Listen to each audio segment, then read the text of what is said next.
Yes, this week on the program, we are passionately driven, as always, by the desire to profile some solutions. Hello there. It's always a privilege and honor to be here, and I am John Senaya. And John, you said it, we are intentional today and we plan to take the conversation to a whole new level, from data analytics to artificial intelligence, to the media and children, as well as the family's well-being through food. I believe that lifestyle change at this point in time is a very wise decision.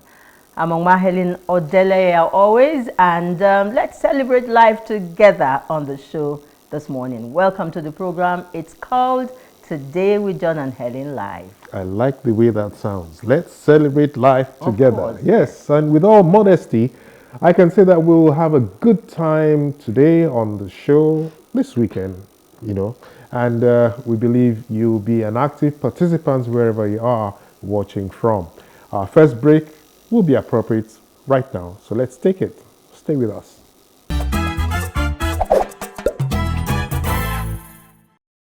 All right, so there is so much to talk about artificial intelligence. Any potential there for Nigerian economy? Oreoluwa Olaito will be our guide when the time is appropriate. Yes, how can we effectively and positively deploy the media to reshape our children's minds? A media expert, Betty Dibia, joins the show with answers. A friend of the house who is all about the people's wellness and well-being says it is possible to balance the rising cost of foodstuff with good nutrition. Francis Ojile is MD CEO of Frank's Kitchenette. Frank's yeah? Kitchenette. Okay, I got you. So a glance at the program outlook there. Don't forget we make it practical from the gym later with our in-house Keep Fit coach, Dolly Phillips. Okay. Helen, yeah. Any gist for this week? Plenty gist, very exciting gist. I hear there are a couple of markets in town that are designed to give palliative to you and I, and especially the indigent. I also heard that this week, I think starting Wednesday or Thursday, that the customs have opened, their stores or their offices, and they're sharing all kinds of things, right? Yeah, I actually witnessed it yesterday. It really is. Yeah, I witnessed it yesterday. I mean, I was heading out, and we have this customs office near my house, and I found that what was it like? A long stretch of people. Organized? Was it organized? Pretty much organized, but yeah, of course, the traffic too. We couldn't navigate because people had taken one lane, of the road. Quite interesting. Yeah, but that's good news, Forget about the traffic. People have been so hungry, asking for food. So now there's food at very cheap prices. 25 kg of rice, grains across board for 10,000 naira. 10,000 I think that's very commendable. That was a huge temptation for me too. Oh my goodness, not for people like you, please. Any other story? Any other story? Like I think I caught a cold. I don't know. I think the weather is changing. That's not story, John. That's not story. A cold. We don't want to catch the cold. You don't want to know about my cold. No. Okay, no. And so this is exciting times for us. When these things happen, there are always ways, to just keep us going. Yeah, talking in parables. Okay. All right. Okay, John. Yes? Yeah.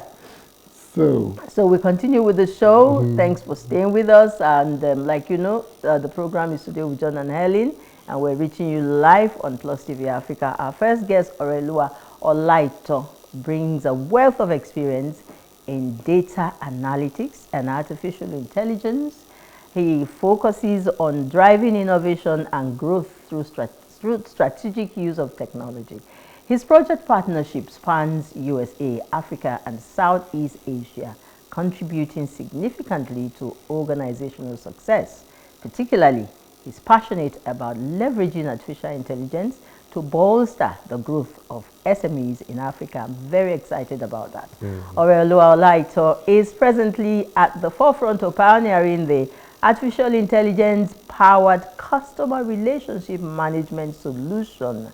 Joining us right now is Oreoluwa Olaito, one of the co-founders of NIF, right? NF.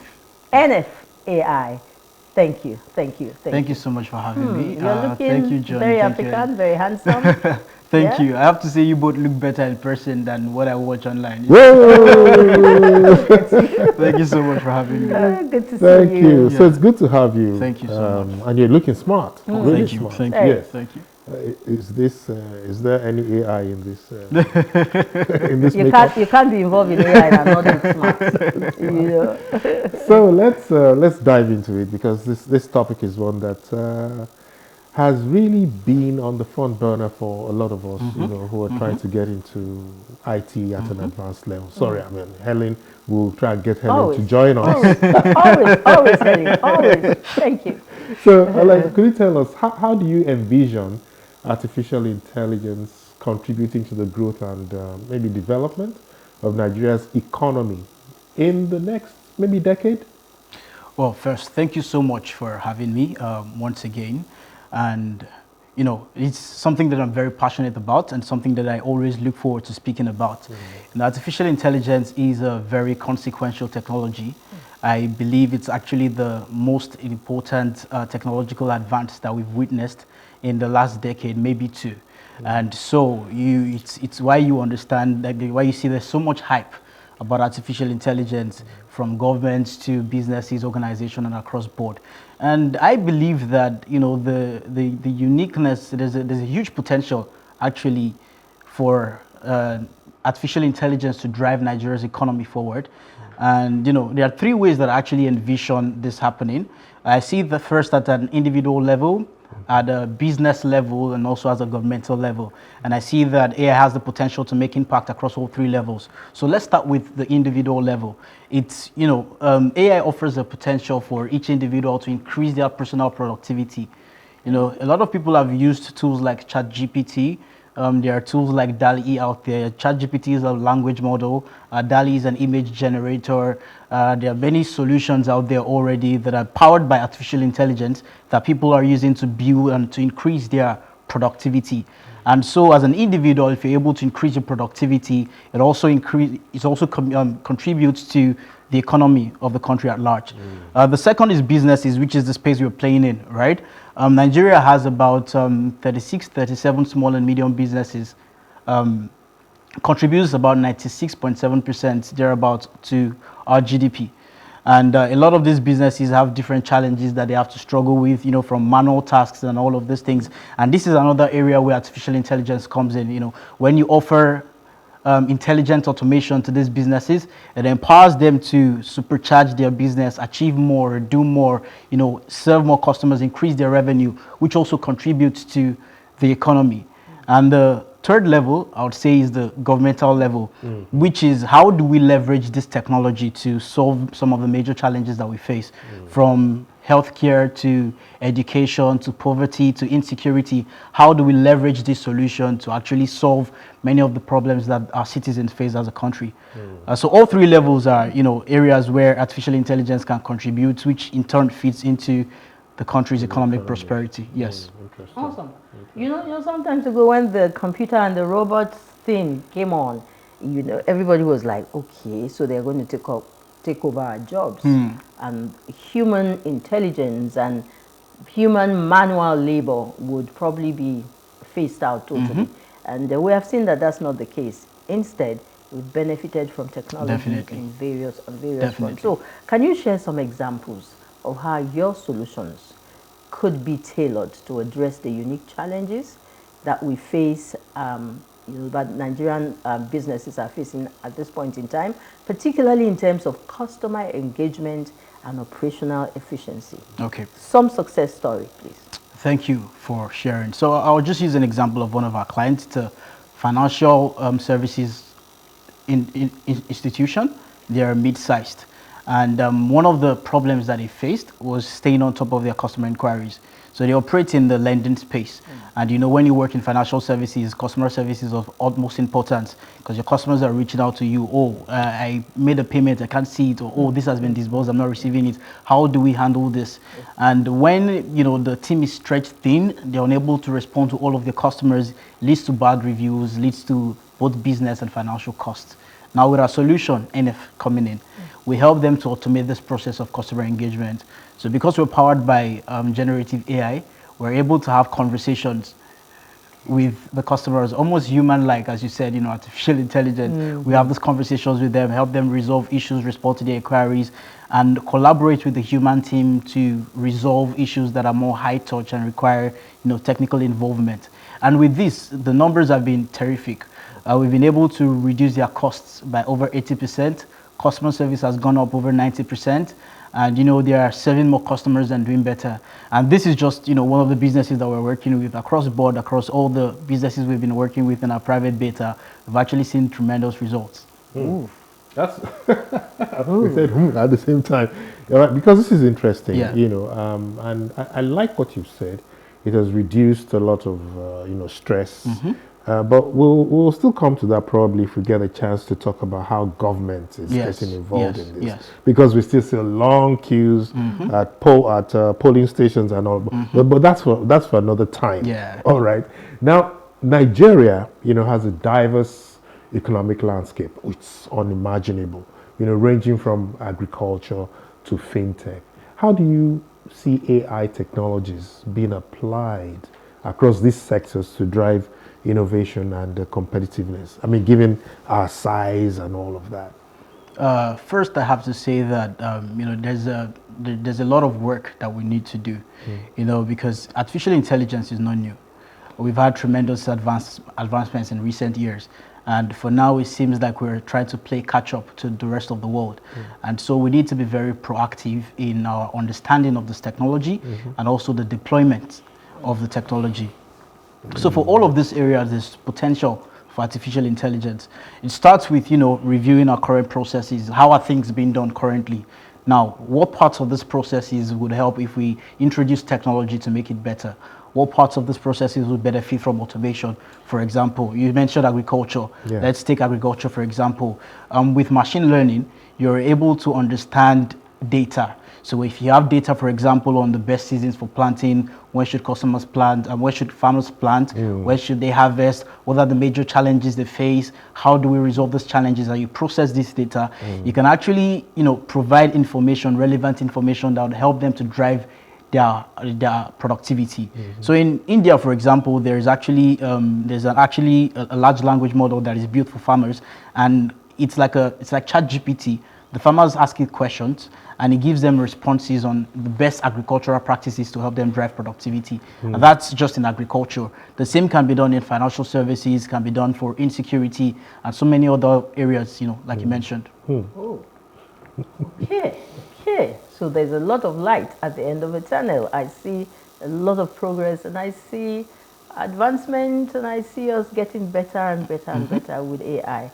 Now, there must be some challenges, What are those potential barriers or challenges to AI adoption in Nigeria as of now? And how can businesses and policymakers address them effectively? Initially, I thought I had like 3 in my mind that I was going to mention. Now you have more. Now I think 4. I thought so. So I think I'll mention 4. Okay. So the first I would say is data. It's very hard getting, we don't have structured data in Nigeria. And artificial intelligence begins with data. What do you mean by structured data? So data Research? that, not necessarily research, but how we store information. So it's very popular that, there's certain things that our parents passed on to us. Certain, oh, don't do this, do that. Or it's when you're having this symptom, use this, But if you go online, you probably won't find it because it's not stored online. It's just knowledge that we pass from generation to generation. And this is the problem. The fact that a lot of this information is not stored in a structured way for models to be able to take advantage of them. So we need open and structured data where we can use to build models and train models to drive AI forward. Now, the second challenge is infrastructure. Artificial intelligence is expensive. The benefits are tremendous, but it's expensive to build. Recently, there was news of the CEO of OpenAI, Sam Altman, trying to raise $7 trillion to build cheap capabilities for artificial intelligence. Although it offers tremendous potential, there's heavy investment going to building a data data facility, data warehouse to process data and build out the models, right?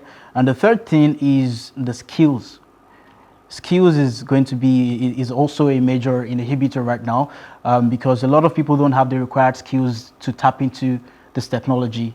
And the fourth thing is education. A lot of people still don't know what artificial intelligence is all about. A lot of business owners, a lot of people, the average person on the street doesn't know artificial intelligence. Like, what's AI? You know, how does it impact me? How do I benefit from it? And so, while in other parts of the world they are moving on from, you know, other challenges, for us we still have to tackle the part of education, educating people about how important it is to get conversant with this technology, how it's going to be a part of our lives going forward, and how important it is for them to also upskill themselves. That's interesting. I'd like to refer to our discussion before the program. You know, you talked about attending an event yesterday for AI, AI in Nigeria. meetup. Yes, some meetup. Now, I want to relate that to scalability of AI solutions, because that'll be very important at this time. Yes, a group of people, a handful of people came together yesterday, like you said, and talked about it.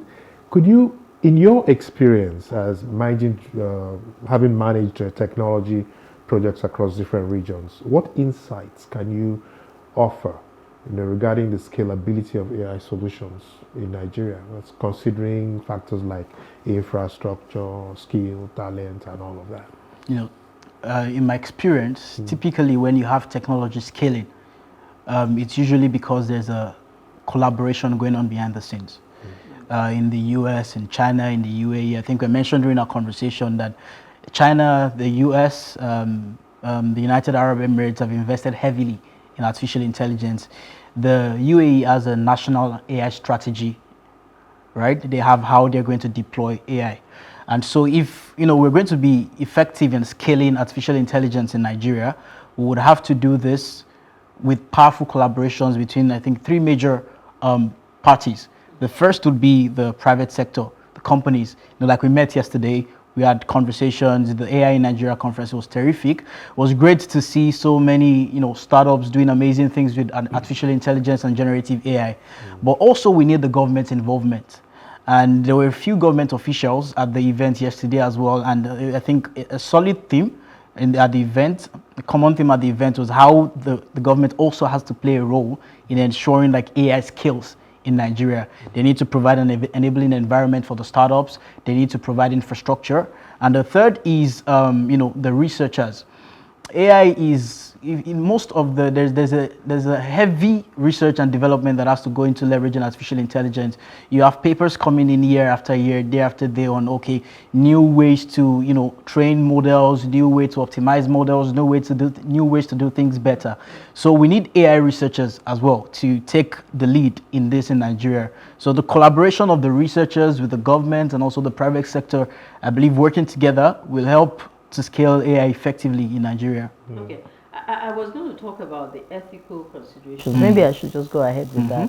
Then, you know, popping into my head just as you're speaking, I'm looking at how far are we as a people. So please throw that, just keep that at the back of your mind. Okay. Right now, ethical considerations they are paramount in artificial intelligence development. How can Nigeria ensure that AI technologies are deployed responsibly, considering factors like the things you've mentioned earlier on?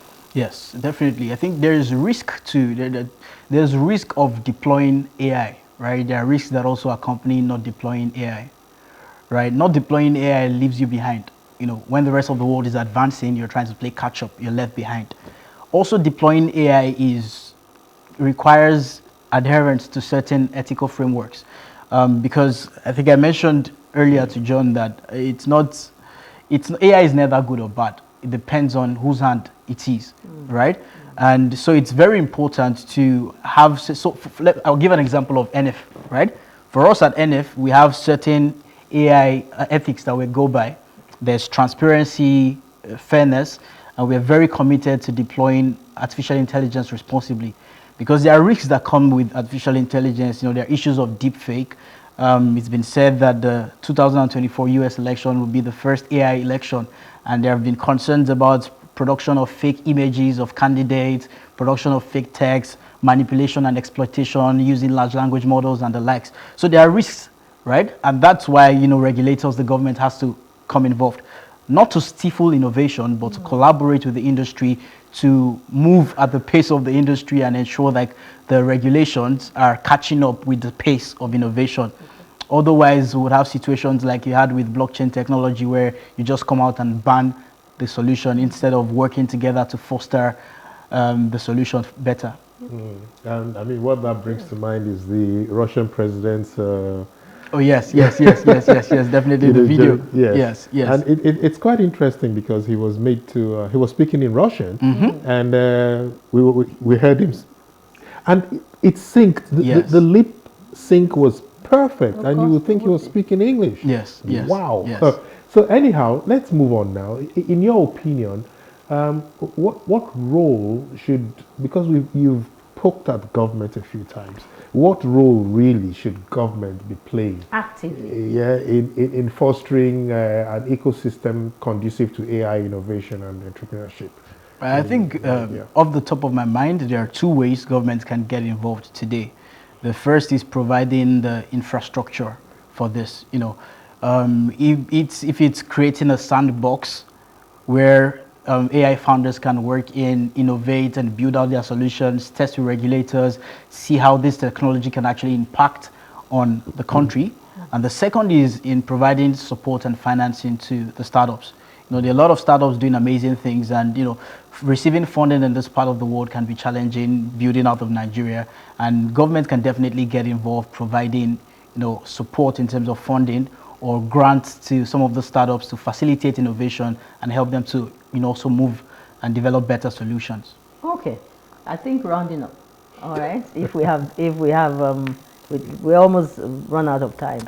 I see you very young man, and so I want to believe that the issue of artificial intelligence is most, more younger people are more interested in it. So I'm asking, are there windows, are there opportunities to train, are there educational institutions? At what point now should we begin to get or wipe up the interest of younger Nigerians, students in schools and what have you, to key into artificial intelligence at this point? Wow, you said that, a lot of thoughts just rushed into my mind. It's not a younger people thing. It's everybody's thing. It's everybody's thing. It's my thing, it's your thing, it's all our things, because this technology is coming to stay. It's not going to come and go. It's coming to stay and it'll become a part of our lives. And so it's imperative for each and everyone to get familiar, in terms of educating yourself, upskilling. And I was sharing some numbers with John earlier that in 2050, the third most populous country in the world will be in Nigeria. Population is estimated to be about 400 million by 2050, and we would have the youngest workforce globally. So we need to get people trained into this technology. And how do we start? We can start from schools. We can start from primary schools and secondary schools, and actually encouraging people to go into STEM courses. Because artificial intelligence is about numbers, it's about analytics, it's about statistics, right? We need to get people interested in statistics, in numbers, training them in these skills. And for those that have, maybe already in the workforce, there are opportunities to take courses to upskill in artificial intelligence. There are free courses on Coursera, on Udemy. I think the federal government, under the Ministry of, Communications, is also embarking on the 3 million technical talents training for people that are interested in technical talents. And I think that's also one of the ways governments can come in, by providing this large-scale education to get people familiar with the technology and help them develop the skills that we need to take us forward.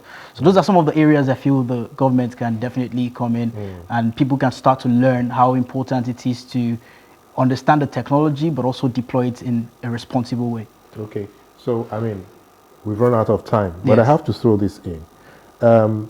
Night school for people like Helen, any opportunities for them? Night school. Yeah, night school. I do not know right now, but I do know online courses have. I see every week and I get this. So I'm very used to it. No, it's okay. At least now she knows. Yeah, but there are online courses actually that you can complete at your own convenience, and just go through, and they're very helpful. I still take some myself to continue to learn and expand my knowledge. So I feel they're very beneficial. Okay, thanks so much. Learning and education, John, is on a continuous basis. You're better than what you were yesterday. So there's hope. If you apply yourself to education and learning, John.